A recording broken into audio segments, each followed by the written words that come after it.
BBC Radio Stoke, hello, how are you? 15 minutes to 11, that's Genesis, Follow You, Follow Me.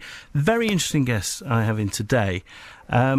She has lived a whole life as both a man and a woman. And I will start with an on-air apology because I used a phrase that you, Nikki Sinclaire, do not actually enjoy hearing about yourself.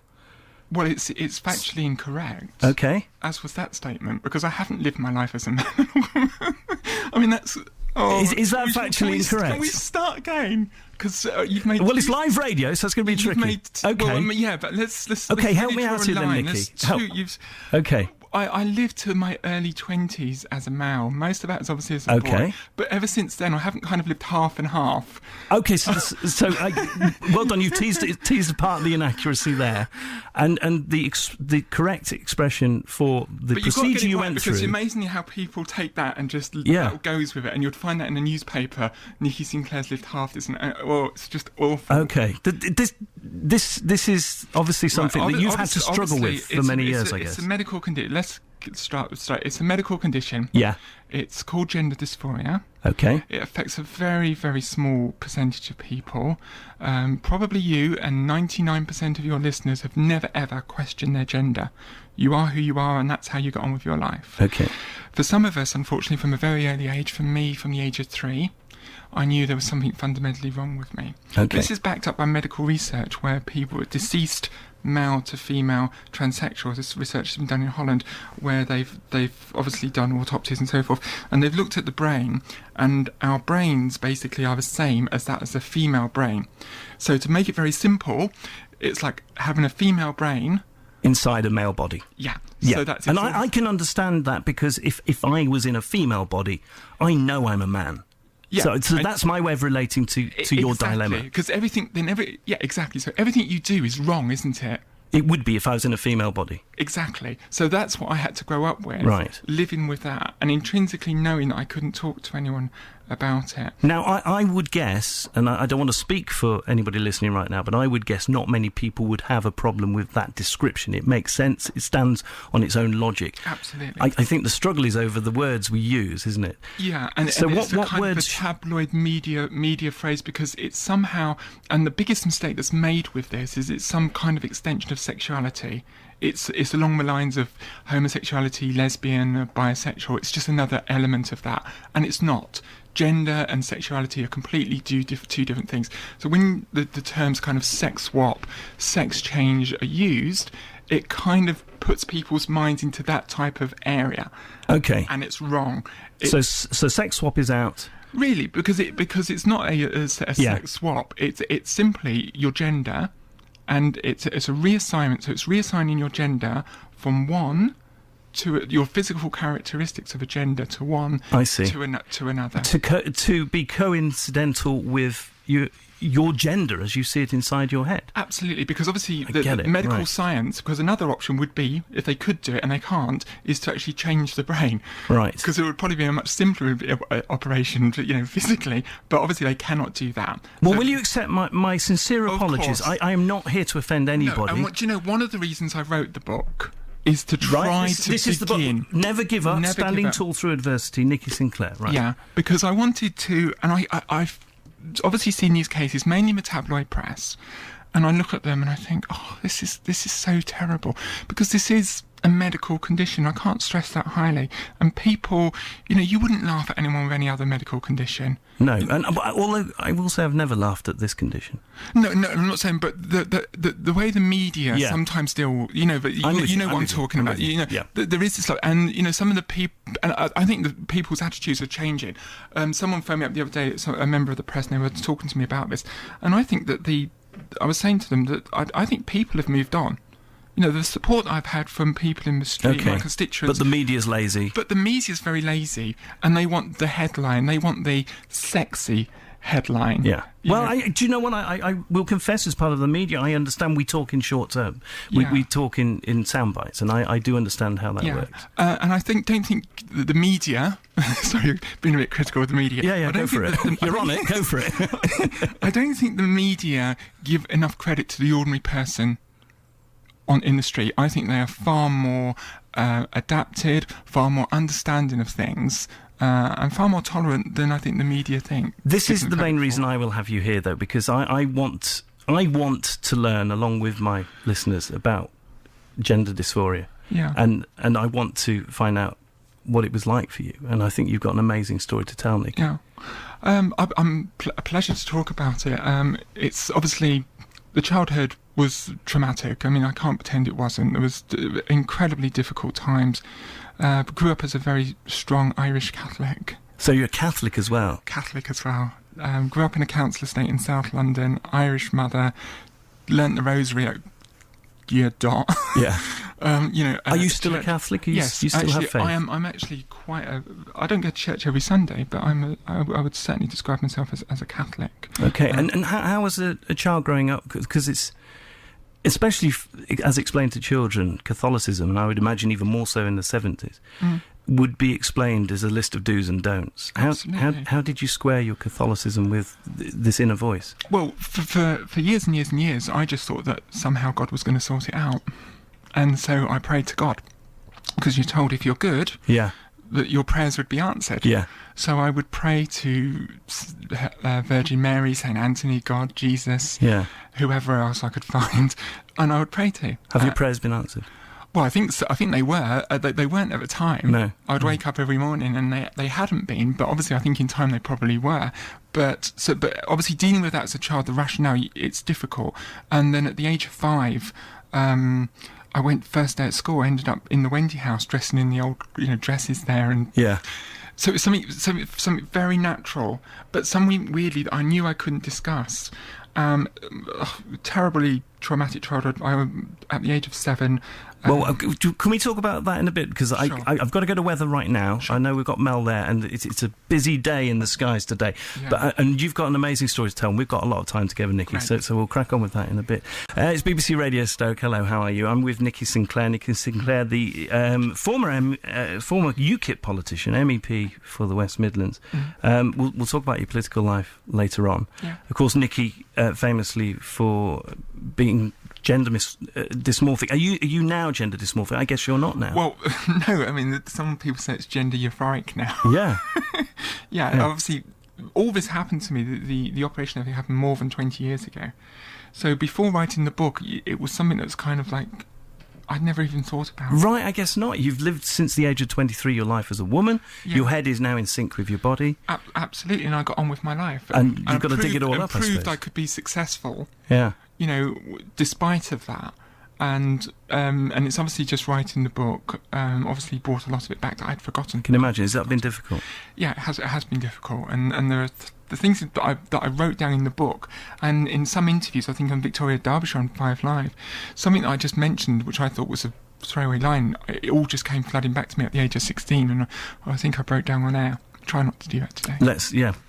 I'll save you the agony of that one. Hello, how are you? 7 minutes past 11. It's BBC Radio Stoke. I'm with Nikki Sinclaire today. Nikki has had gender reassignment. She's also an MEP. We'll get onto your political life in a while, because that's a fiery story as well as the gender reassignment. Off air, we had a conversation where I displayed more ignorance, and I have to hold my hand up and say I do need taking by the hand and walking through this, if that's okay, Nikki. So I asked before the gender reassignment, did you live as a transvestite, live your life as a transvestite? No. Because a transvestite is someone who, usually a man, but it can be a woman, but a man who dresses in the clothes of the opposite sex, a woman. Okay. Well, I was only ever dressed in the clothes of the sex that I am, of a gender that I am. Because you were gender dysmorphic. So in your head, you're a woman, so you dressed not in my head, the fact that I had a female brain. So I was a female, but in a male body. So I was dressing appropriately to my gender. So it's not. So this all hinges on the philosophical point of, are you your brain? And obviously, if you go along with that, I think you are your brain, thoughts, aren't you? You are who you are. I'm with you. Okay. Yeah. So you were not a transvestite because you were dressing in the clothes of your gender. Yes. And so you were transsexual. But I mean, that's where a lot of people make the mistake. This is about clothes or something. It's nothing to do with the clothes. I mean, today I'm wearing trousers. Most days I wear trousers. Right, yeah. It's nothing to do with the clothes. The clothes were never an important part of this. It was actually who I was as a person. How do you feel about the ignorance around this. Do you understand how, because it's so far removed from most people's experience, that there's going to be a lot of ignorance around this? There probably is, but as I said earlier, I think people are far more accepting than you've had characters like Kaylee on Coronation Street. She's been there for years, hasn't she? Yeah, which has kind of obviously helped, and other programmes as well. So, I don't think that people are that ignorant. I've not had problems, since I was elected. One of the things, there's a couple of reasons why I wrote the book now. One of them, that there were threats from UKIP to reveal this prior to the election. Okay. So I wanted to actually put my story... You had to own the story. I had to own the story, and that was important for me to tell my story, not someone else tell my story. And secondly, I knew from the moment I was elected that this could potentially be a story that I could get a telephone call from a newspaper any day. Yeah. Asking about this. And there has been some inquiries, but never strong that they were going to do something. And you did deny... Years ago, yes, to the Sunday Telegraph. At the start of your career, didn't you? Yes. Do you regret that? I regret the fact that I had to. I don't probably regret that I did. I regret the fact that I had to. Because I honestly don't necessarily think that I would have been an MEP. Right, and now you've done a survey since to find out how your chances of re-election will be affected. Well, it says nationally, with 66% of people said it would make no difference whatsoever. Yeah. In the Midlands, we're the most tolerant place in the country, because that figure goes actually up to 70%. Right, okay. So that obviously gave me heart when writing the book. Yeah. So let's go back in time. You've grown up knowing that you're actually a woman, or a girl, as it was. And spent the vast majority of my adult life as a woman, living as a woman, medically, physically as a woman. Yeah. Well, leading up to the gender reassignment at the age of 23, describe that period to me. So leading up to, until actually having the treatment, it was obviously very difficult. I went to my doctor at age 16 and was told to go away, grow up. You couldn't... Really? Yeah. I was told, if you don't grow out of this, you'll end up in London as a drug addict and a prostitute. So, you'd think a doctor would be... And she didn't even say, come back and talk about this in 3 weeks or 3 months or 6 months. No, just go away. Don't come back. Don't speak to me about this. Get over it. At the age of 16. And I'd waited to 16 before. This was the first time I ever told anyone about it. And then I sought help with some support groups, which wasn't very helpful to the way that I saw myself. It wasn't very good. I came across a lot of transvestites. Right. And that was very scary.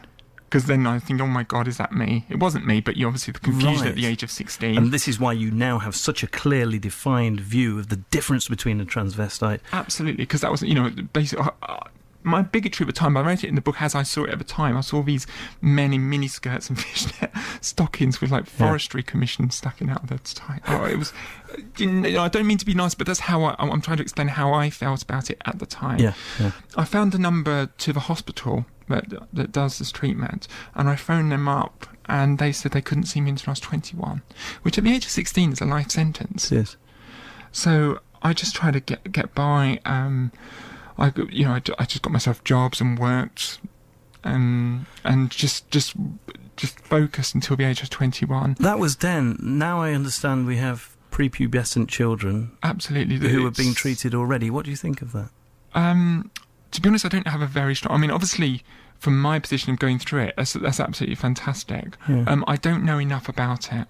Because really, You only know your story. I only know my story, and I did put it all to one side. 20-odd years ago, once I had the surgery and I had a terrible recovery. I almost died from a pulmonary embolism, had severe depression for a year because I was housebound for a year, pretty much. And the surgery can be quite dangerous, can't it? A lot of people die during surgery. Yeah, really? Yeah. there's a huge risk of a heart attack. It's an 8-hour operation. And you can imagine. And I was fit.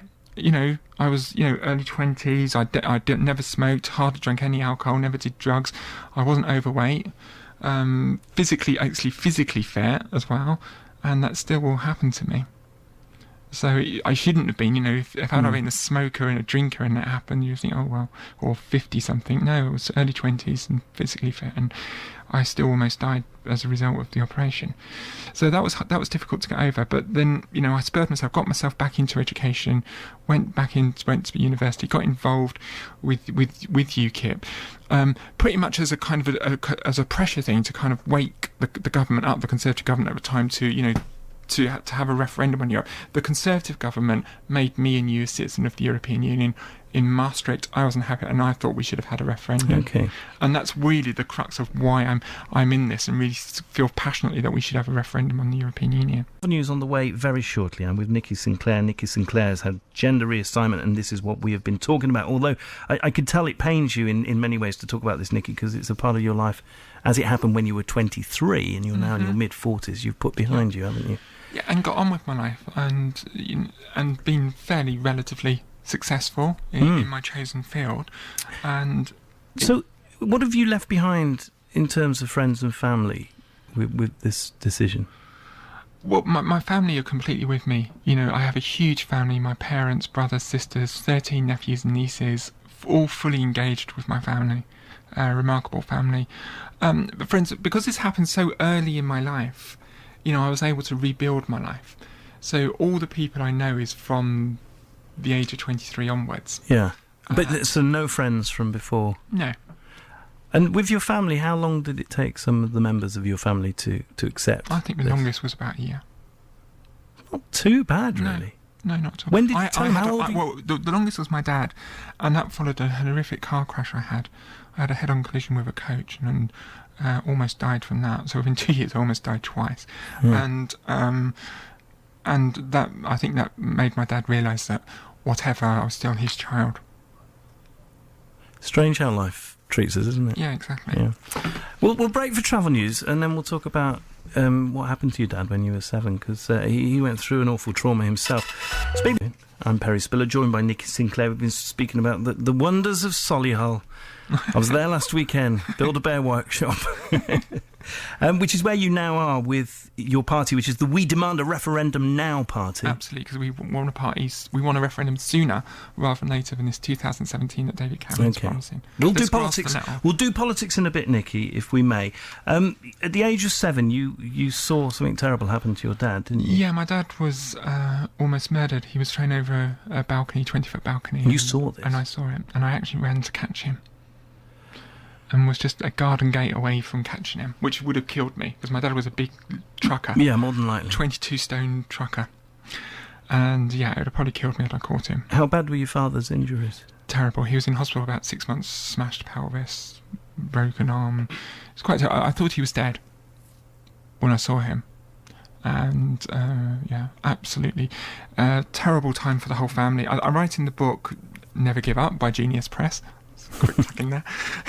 Never give up. Geniuspress.org. I write in it that I think that's the day my childhood ended.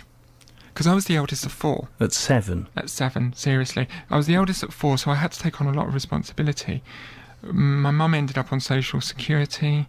I came downstairs one morning to find my mum in tears because there wasn't enough Weetabix to give all of us. And so I went out washing cars, working for money to buy food. Right. And it was just such a real terrible time. And then when my dad came home, I became his kind of carer, helping along with my mum. There's a lovely picture of you and your dad in this book. Yeah. Pontins, age first 10. prize. That's age 10. That was about 3 years after that happening. Me and my dad winning the chip off the old block competition. Yeah. And so it was, in many ways, the positive from that traumatic time was the fact that I grew up much sooner, which enabled me to deal with my gender problems because I was far more mature at an early age. And I was bullied. I never got on in school. I was bullied at school. I had my front tooth knocked out at school in secondary school, and I'm writing the book. That's the best thing that ever happened to me in my life. Why? because it gave me an independence. I had to go to this hospital once a month in London, and I used to go there by myself on the buses. It was okay at those days to do that, and it gave me this independence of being travelling and finding out London. So I'd Skype school and the rest of the days and go in museums and libraries, which led me to obviously. So you're playing truant to kind of educate yourself in a strange way. And my dad caught me on television once in Downing Street on the news. I was in Downing Street. On some Freddie Laker march, and he caught me, and eventually. Most kids get caught smoking behind the bike sheds. You get caught down. I end up profiting from cigarettes, but no, no, I didn't smoke. But so I ended up going to boarding school because the schools didn't know what to do with me. Yeah. So I ended up going to boarding school, which was the making of me. I read Shakespeare, went to a theatre for the first time, learnt J.B. Priestley. My dad buried him. Really? Yeah. I'm glad to say he was dead at the time. Writer. Yeah. Dangerous Corners was the first bit of theatre I've ever seen in my life. Sports, I'm really into. I don't really get to play much sport these days, but I was really into sport in a huge way. Badminton, swimming, football. So the school suited you? I absolutely loved it. And so it gave me a source of independence that I moved on, and obviously dealing with my issues. So that was my childhood, and but all of those things that deprived childhood, that's made me the politician I am today. Yeah, you're not too serious though, are you? Because I've seen there's lots of pictures of you partying in here, Nikki. I like partying. You're a party girl. Aren't I don't you? get much time as an MEP. I work 70 hours a week at the moment, so I don't really party. But in my youth, I partied a bit. And your dad's still with us. He's still. Yeah, and my mum. He's doing all right, is he? He's doing okay. They're in their 70s now. Yeah. Okay. I'm going to play Leanne Rimes now, Nikki. It's fascinating speaking to you, and I want to talk about your political life and who's inspired you in particular. Okay. Somebody I think we're all very familiar with. Hello, how are you? I'm Perry. If you have just joined us, you've missed the lion's share of a fascinating conversation with my guest today, Nikki Sinclaire, MEP for the West Midlands. Just to cover the ground, if you have joined us, Nikki was born a boy. She underwent gender reassignment at the age of 23. But we're moving on from that. You're obviously a political animal, as any elected politician must be. When did politics first fire you up, Nikki? At the age of 10. Winter of Discontent. I remember that. Yeah. Well, you're my generation. I can relate to an awful lot of your experiences. As I said, live in a council estate, Labour government. We had rubbish piling up in the streets, queuing for bread, fire brigade on strike. So my dad was a supporter of the Labour government for the working man, and then he supported the unions that were in strike against the Labour government because there was inflation was going through the roof. You'd go in a supermarket, and by the time you ended doing your shopping, the price had changed. They were coming on with pricing guns because that's what hyperinflation that we had. But the price for the rate freeze was 5%. So there was all these strikes happening, and my dad couldn't tell me why the unions, which are for the working people, were at odds with the working class party, the Labour Party. And he would never give me a satisfactory. He probably didn't understand. Probably not many people would probably realise why that would be the case. And then when there was Margaret Thatcher, who was this very strong female model, and everything I was going through at the time, there's this strong female model saying, if you stand on your own 2 feet and you work hard enough, you can achieve anything you want. You can do that as an individual, and you can do that as a country. The title of your book is Never Give Up. Yes. And this is Margaret Thatcher's title in a way, isn't it? Many things, because obviously many of the different things that have happened in my life, things have happened and I've just moved beyond them. But when I did meet her in 2008, before I was elected, I told her that I was going to keep fighting for a referendum for us to leave the EU, and she said to me, she kind of grabbed hold of my arm and went, whatever you do, you must never give up. Keep on fighting, never give up, never give up. It was actually reported on the BBC at the time. And so she didn't need to tell me that. I was already doing that. But to actually have someone... And I know people listening to this will have mixed views on Margaret Thatcher. Absolutely. Because, she was this polarising figure. But even those who disagree with her have to admit that at least you knew where you were with her. She was a conviction politician, and she said what she believed, and she wasn't for the privilege. I mean, that's a complete misnomer of kind of the socialist. She came from a very working class background herself. She worked hard to where she got to. Well, she was on middle class, I think, wasn't she? Well, certainly lower middle class. I mean, she came. It's a very British argument. She wasn't privileged. She certainly wasn't privileged. No. Her father couldn't afford her education. She received sponsorships and so forth. So it was for her own She worked hard. She did work hard. She was a grafter. I think there's no it wasn't given to her. And what she was saying that anyone could do that. And what she actually broke was this thing. Because before her, if you lived in a council estate, that's where you stayed your whole life. That's how Britain was in the 70s and prior to that. She told people like me, if you work hard enough, you can achieve anything you want. And I think that has to be admired. And we have a lack of conviction politicians these days. You know, we don't know where David Cameron or Miliband or Clegg's going to be tomorrow. They say one thing today and say another thing tomorrow. And every single one of them would say, I'm a conviction politician. Then none of them are conviction. You know, are you a conviction politician? Absolutely a conviction. But another person I admire deeply, again from the left wing, is Tony Benn. Again, you may disagree with me. I disagree a lot with what Tony Benn says, but I absolutely love him to bits because you know he really deeply believes what he's saying.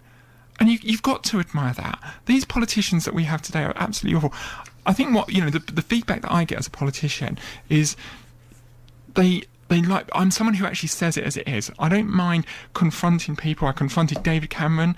I forced him to a dispatch box with the 100,000 petition that I collected.